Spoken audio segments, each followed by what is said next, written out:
అనగనగా ఒక పెద్ద అడవి. ఆ అడవిలో ఒక పెద్ద నది ప్రవహిస్తూ ఉంది. ఆ నదిలో ఒక పెద్ద ముసలి నివసిస్తూ ఉండేది. ఆ నది ఒడ్డున ఒక పెద్ద నేరేడు చెట్టు ఉంది. ఆ చెట్టు పైన ఒక కోతి నివసిస్తూ ఉంది. ఆ కోతి నేరేడు పండ్లను తింటూ హాయిగా సంతోషంగా ఉండేది. ఒకరోజు మొసలి విశ్రాంతి తీసుకుందామని ఆ నేరేడు చెట్టు కిందకు వచ్చి పడుకుంది. చెట్టుపైన ఉన్న కోతి నేరేడు పండ్లను తింటూ ఉంది. అలా తింటుండగా నేరేడు పండ్లు కోతి చేతిలో నుండి జారి చెట్టు కింద పడుకున్న ముసలి పైన పడ్డాయి. ఎదురుగా నేరేడు పండ్లు కనిపించాయి. నేరేడు పండ్లను తిన్నది. ముసలి చెట్టుపైకి చూసింది. చెట్టుపైన నేరేడు పండ్లు తింటున్న కోతి కనిపించింది. ఓ కోతి, అక్కడ ఏం చేస్తున్నావు? కనిపించడం లేదా? నేరేడు పళ్ళు తింటున్నాను. అవునా? నువ్వు తింటున్నప్పుడు నేరేడు పండ్లు నీ చేతిలో నుండి జారి నా మీద పడ్డాయి. ఏం జరిగిందో అని లేచి చూసా. నా ముందు నేరేడు పండ్లు ఉన్నాయి. వాటిని నేను తిన్నాను. ఈ నేరేడు పండ్లు చాలా బాగున్నాయి. అవునా? నేరేడు పండ్లు నీకు నచ్చాయా? అవును, నాకు బాగా నచ్చాయి. నిజమే, ఈ నేరేడు పండ్లు చాలా తీయగా ఉంటాయి, చాలా రుచిగా కూడా ఉంటాయి. అందుకే ఈ పండ్లు తినుకుంటూ ఈ చెట్టుపైనే హాయిగా సంతోషంగా నివసిస్తూ ఉన్నాను. నువ్వు చాలా అదృష్టవంతుడివి. రోజు నేరేడు పళ్ళు తింటున్నావు. నాకు ఈ నేరేడు పళ్ళు ఇంకా తినాలని ఉంది. నాకు బాగా ఆకలిగా ఉంది. దయచేసి నాకు కొన్ని నేరేడు పండ్లు ఇవ్వవా? అవునా? ఆకలిగా ఉందా? ఇదిగో ఈ నేరేడు పండ్లు తిను. నీకు చాలా కృతజ్ఞతలు. అడగగానే నాకు నేరేడు పండ్లు కోసిచ్చావు. నువ్వు చాలా మంచివాడివి.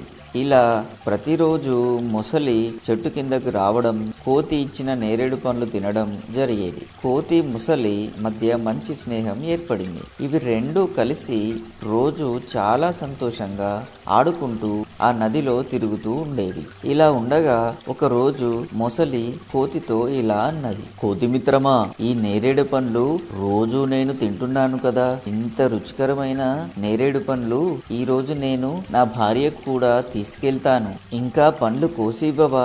అవునా మిత్రమా, నాకు ఇన్ని రోజులు చెప్పనే లేదు నీకు భార్య ఉంది అని. అలా అయితే ఇంకా కొన్ని పండ్లు కోసిస్తాను, తీసుకెళ్ళు. నీ భార్యకు కూడా తినిపించు అని నేరేడు పండ్లు కోసి ఆ ముసలికి ఇచ్చింది. ఆ పండ్లను పట్టుకుని ముసలి ఇంటికి వెళ్ళింది. ఓ నా ప్రియమైన సుందరి, నేను నీకోసం చాలా రుచికరమైన నేరేడు పండ్లను తీసుకువచ్చాను. ఇదిగో తీసుకో, తిను. ఆ ముసలి భార్య నేరేడు పండ్లను తీసుకొని తిన్నది. ఆహా, ఈ నేరేడు పండ్లు ఎంత రుచిగా ఉన్నాయో, నాకు బాగా నచ్చాయి. అవును సుందరి, ఈ నేరేడు పళ్ళు చాలా రుచిగా ఉంటాయి. అందుకే నీకోసం తీసుకొచ్చాను. అవునా? నేనంటే నీకు ఎంత ప్రేమ. ఇంత రుచికరమైన పండ్లు ఎక్కడివి? మీరు ఎలా తెచ్చారు? ఈ నది ఒడ్డున ఒక పెద్ద నేరేడు చెట్టు ఉంది. ఆ చెట్టు పైన నా కోతి మిత్రుడు ఉంటాడు. నాకు రోజు ఈ పండ్లు కోసి ఇస్తూ ఉంటాడు. ఇద్దరం కలిసి ఈ నేరేడు పండ్లు తింటాము. కోతి నాకు చాలా మంచి మిత్రుడు అయ్యాడు. అవునా? ఈ పండ్లు ఇంత రుచిగా ఉన్నాయంటే ఆ కోతి ఈ పండ్లను రోజు తింటుంది కదా. అయితే ఆ కోతి గుండెకాయ ఇంకా ఎంత రుచిగా ఉంటుందో. ఆహా, తలుచుకుంటేనే నా నోట్లో నీళ్ళూరుతున్నాయి. నా ప్రియమైన మొగుడా, ఒకటి అడుగుతాను, నా కోసం తెస్తారుగా? నా ప్రియాతి ప్రియమైన సుందరి, నువ్వు అడగాలే కానీ నీకోసం ఏదైనా తీసుకురాకుండా ఉంటానా? ఆహా, మీరు ఎంత మంచి మొగుడండి. మీరు నాకు దొరకడం నా అదృష్టం. అయితే నాకు ఆ కోతి గుండె కావాలి, తీసుకురండి. ఎంతో రుచికరమైన గుండెను తినేస్తాను. అయ్యో నా ప్రియమైన సుందరి, ఏంటి ఇలా అడిగావు? నాకు కోతి చాలా మంచి మిత్రుడు. నాకు ప్రతిరోజు నేరేడు పండ్లను కోసి ఇచ్చేవాడు. కోతి గుండెను ఎలా తీసుకొస్తాను? గుండెను తీసుకొస్తే నా మిత్రుడు చనిపోతాడు కదా. నేను కోతి గుండెను తీసుకురాలేను. నా మిత్రుణ్ణి చంపలేను. అది కాకుండా ఇంకా ఏదైనా అడుగు, తెస్తాను. అవునా? నీకు నాకంటే ఆ కోతి ముఖ్యమా? నేను నీకు అవసరం లేదా? నా మీద ప్రేమ లేదా?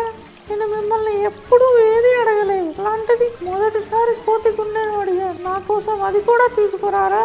అయ్యో నా ప్రియమైన సుందరి, అలా మాట్లాడకు, కోతి చాలా మంచి మిత్రుడు. గుండెను తీసుకొస్తే నా మిత్రుడు చనిపోతాడు కదా. అయ్యో, నా మొగుడు ఎంత మంచివాడు అనుకున్నానే. నా మీద నీకు ప్రేమ లేదు, నాకంటే నీకు ఆ కోతి ఎక్కువైందా? అయితే నా దగ్గరకు రాకు, ఆ కోతితో ఉండిపో. అయ్యో నా ప్రియమైన సుందరి, సరే నీకు కోతి గుండెకాయ కావాలి కదా, నేను ఎలాగైనా ఆ కోతి మిత్రుని గుండెకాయ తీసుకొస్తాను అని మొసలి కోతి వద్దకు వచ్చింది. ఓ కోతి మిత్రమా, నువ్వు ఇచ్చిన నేరేడు పండ్లు నా భార్యకు ఇచ్చాను, చాలా బాగా నచ్చాయి. నా భార్యకు నీ గురించి చెప్పాను, చాలా సంతోషపడింది. నిన్ను మా ఇంటికి తీసుకురమ్మని ఆహ్వానించింది, అందుకే నేను వచ్చాను. ఓహో, అవునా, చాలా సంతోషం. కానీ నేను మీ ఇంటికి రాలేను మిత్రమా, దయచేసి ఏమీ అనుకోవద్దు. అయ్యో, అలా అంటావేంటి మిత్రమా? ఎందుకు? ఈ నేరేడు చెట్టును వదిలి ఎక్కడికి వెళ్ళను. నేను ఈ చెట్టు మీదే హాయిగా సంతోషంగా ఉంటాను. కావాలంటే నీ భార్యకు రోజు నేరేడు పండ్లు కోసి ఇస్తాను, తీసుకుపో. కానీ ఈ చెట్టును వదిలి రాలేను మిత్రమా. అయ్యో మిత్రమా, నువ్వు మా ఇంటికి రావాలి. నా భార్య నిన్ను తప్పకుండా తీసుకురమ్మని చెప్పింది. నీకోసం ఇంట్లో నా భార్య చాలా రకాల వంటకాలు సిద్ధం చేస్తుంది. నువ్వు రాకుంటే నా భార్య చాలా బాధపడుతుంది. నిన్ను ఎలాగైనా ఇంటికి తీసుకువస్తా అని నా భార్యకు మాట ఇచ్చి వచ్చాను. నువ్వు రావాల్సిందే. నువ్వు రాకుంటే నా భార్య చాలా బాధపడుతుంది. దయచేసి ఒక్కసారి రా మిత్రమా. అవునా మిత్రమా, నువ్వు ఇంతలా అడుగుతున్నావు కాబట్టి సరే, వస్తా. నా మాట మన్నించి ఒప్పుకున్నందుకు చాలా సంతోషం మిత్రమా. ఇప్పుడు నువ్వు మా అతిథివి. నా వీపు పైన కూర్చో మిత్రమా, నిన్ను జాగ్రత్తగా తీసుకెళ్తాను. సరే మిత్రమా, నేను నీ భార్య కోసం కొన్ని నేరేడు పండ్లు కోసుకొని వస్తాను అని నేరేడు పండ్లను కోసుకొని వచ్చి మొసలి వీపుపై కూర్చుంది. మొసలి ఆ కోతిని తన వీపుపైన ఎక్కించుకొని తన ఇంటికి బయలుదేరింది. అలా వెళ్తూ వెళ్తూ ఉండగా నది మధ్యలోకి రాగానే మొసలి ఆగింది. ఆ కోతితో ఇలా అన్నది, ఓ కోతి మిత్రమా, నేను నీకు ఒక విషయం చెప్పాలి. ఏమిటో చెప్పు మిత్రమా. నువ్వు రోజు రుచికరమైన తీయని నేరేడు పండ్లను తింటావు కదా. అంత రుచికరమైన పండ్లను తిన్నా నీ గుండె ఇంకా ఎంత రుచిగా ఉంటుందో అని నా భార్య నీ గుండెను అడిగింది. నా భార్య నీ గుండెను తింటుందట. ఆ మాట విన్న కోతి చాలా భయపడింది. ఏం మాట్లాడాలో అర్థం కాలేదు. అయ్యో, నేను ఈ ముసలి చేతిలో మోసపోయానే. ఈ ముసలి మాటలు నమ్మి నా ప్రాణాల మీదకి తెచ్చుకున్నాను అని బాధపడింది. అప్పుడు వెంటనే కోతి ఒక ఉపాయం ఆలోచించింది. ఆ ముసలితో ఇలా అన్నది, అయ్యో ముసలి మిత్రమా, నీ భార్య నా గుండెను అడిగిందా?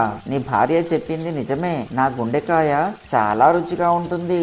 ఎందుకంటే నేను రోజు ఎంతో రుచికరమైన నేరేడు పండ్లను తింటాను కదా.